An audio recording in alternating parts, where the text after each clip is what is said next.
Today, I'll be flying on board the Swiss Air Airbus A220-100 from Krakow, Poland to Zurich, Switzerland.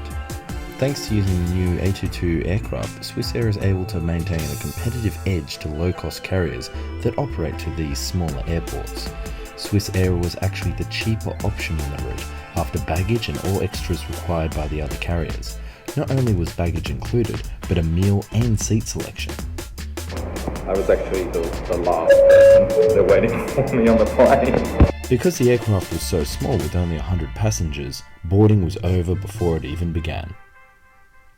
The cabin was laid out in a 2-3 all-economy configuration, with business at the front having the fifth seat blocked out.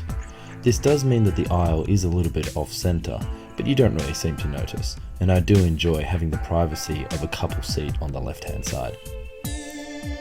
The seats were all new with 30 inches of pitch, and thanks to their concave design, plenty of room for knees, which made it actually feel a little bit more like 32 inches.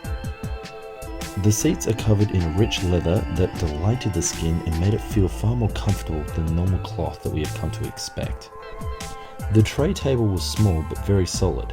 As it was a newish aircraft, everything seemed to be in great condition. There was, however, no entertainment on board, but the flight only took 2 hours, so I was not bothered. The only flaw that I had with the seat was actually the height.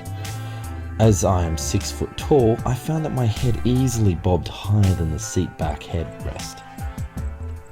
The flight itself was smooth and quiet, the newer engines easily unnoticeable compared to the most used by 737s and A320s. The aircraft also flew a very steep angle on takeoff, which was a bit surprising, but impressive for the engines nonetheless. After takeoff, a light lunch was served, which consisted of a bread roll with ham in it. I would actually struggle to call it a sandwich and was left rather disappointed. No other items were served apart from a small beverage. Overall, the Airbus A220-100 is a great aircraft, and Swiss is putting it to good use. The only problem is that the service fails to match, with lackluster food and no magic touches for their passengers. If I had to choose again, Swiss would definitely get my business, but I would be looking with hungry eyes at their rivals.